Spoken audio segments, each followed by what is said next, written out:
It is now less than 24 months to the 2027 elections, and like a chess game, the pieces are moving. Politicians are being captured, but political defections is not new in Nigeria's evolving political landscape. The unanswered question is, what are the motives, the calculations, and will this all lead to a better Nigeria? Babajide Ogunsanwo, founder of Leadership by Data and Channels Television's data analyst, is here to share more intelligence about the current political map and, of course, the fast-changing permutations. Thank you very much, Babajide, for joining us on the news at 10. Good evening, Anna. Good evening. And what is the situation of political parties when you talk about within the states and the zone? But let's talk about the wave of defection and planned defection. What does this mean? On the wave of defections, there are three things this means. And the first is people talk about defections, but this really is similar to what happens in the private sector. It's really mergers and acquisitions. Yes, the politician likes to call it defections, but really what we're seeing is the APC acquiring assets from the PDP. So it's really more of an M&A. The second thing, and is for the APC is a different party from how it started in 2013. In 2013, yes, we remember it started with 11 governors. Majority of those governors were from southern Nigeria. However, the APC today is more of a northern party, and I'll explain that later.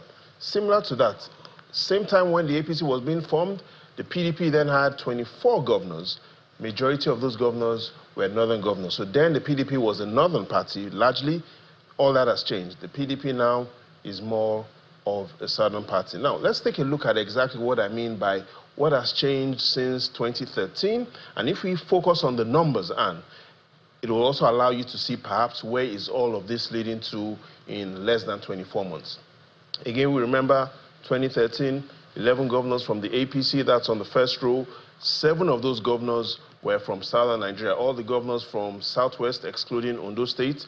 We remember that Edo State and then Imo State. So that was the situation as at 2013 for the APC.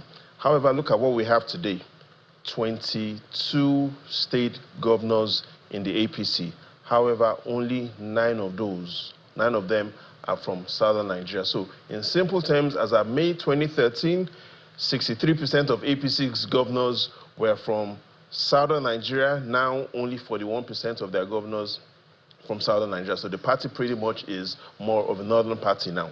Look at what happened same time. In 2013, the PDP then had 24 governors. 15 of them, as at 2013, were northern governors. Now the PDP has only 11 governors, and only 5 of these 11 are from northern Nigeria. Again, look at those numbers. What happened at this time, 2013, 2015, 2019, 2023, 2025, and if you just focus on those numbers and visualize 2027, it will allow you to clearly see perhaps what we're really going to be going into in less than 24 months.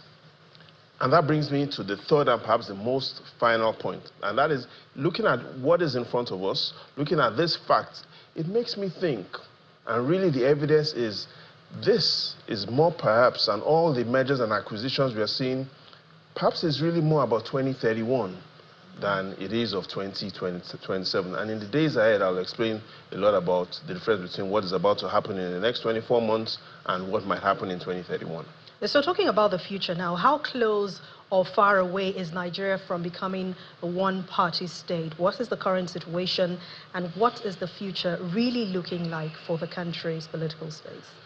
You know, speaking about one-party states and monopoly, about 5 centuries ago, a philosopher then, Thomas More, talked about the word monopoly. And what we have today, there's sufficient evidence to show that we are not yet in a monopoly, and there's some evidence to show that, yes, you can actually say this is a monopoly. The evidence to show that this isn't a monopoly is because right now, yes, the APC has 22 states, which shows that they have pretty much, is not exclusive control, 61% of the governorship size, 61% market shares, we'll probably say. So that shows there's no monopoly. However, there's a perspective of monopoly, and if we take a look at it from the regional perspective, it now allows you to understand why a lot of people are worried.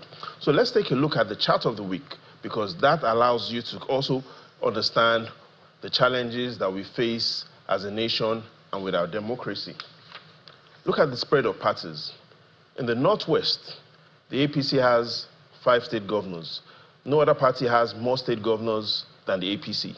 In the Northeast, the APC has 3 state governors. No other state has more governors than the APC in the Northeast. In the North Central, the APC has 5 state governors. No other party has as many state governors as the APC. In the South-South, 3 state governors. No other party in the South-South has more state governors than the APC. Same thing in the Southeast. The APC dominates the Southeast, and the South-South, the APC dominates. So looking at it from the regional perspective, across Nigeria's 6 geopolitical zones, no other party beats the APC when it comes to their numerical strength of state governors. And so looking at that, clearly the APC has control in those regions, and from that perspective, you might have some concerns, especially there might be some logic and some understanding when people feel that we are close to or we're already in a monopoly. However, if we look at it from the general perspective, which is the non-regional perspective, then you clearly see that the APC has a majority, 61%, but it depends on how you just really want to look at it, Anne. Well, they say in politics, anything can happen. In just one day, 1 second, things can change. But when you look at states and region, what could swing things for political parties in Nigeria going forward? So you're right, 24 months is still a long time. 1 day for politics is still a lot of time. So a lot of this analysis, though correct today, in politics, it could change. However, what might not change is the dominance of the Northwest. What is also interesting is there are some states that are guaranteed, Anne, to have new state governors. And those are the regions I have my eyes on. And if you take a look at some of those regions that will be interesting as these elections get closer, 3 regions come out as interesting. The Northeast, remember the Northeast has 6 governors. However, 5 of those governors are going because they're on the 2nd term. So the Northeast will be an interesting region as we get closer to the elections. The North Central, definitely 2 governors are going, Kwara, Nasarawa. And in the Southwest as well, majority of the governors in the Southwest are going home as we get into the 2027 election. So these 10 states are states that I'm keenly following, keenly looking at how the politics plays. But in the final analysis, Anne, there's really only one guaranteed way for the APC or for the opposition party to win. And Anne, perhaps next week, I'll show you and take you on that journey. All right, we can't wait for that journey. I mean, May is just beginning and there's a lot unfolding already. But watch this space, as they say. There's a lot unfolding, the numbers don't lie, and perhaps there's really a joker that the APC is keeping close to his chest, and there is really a way for the opposition to work some magic.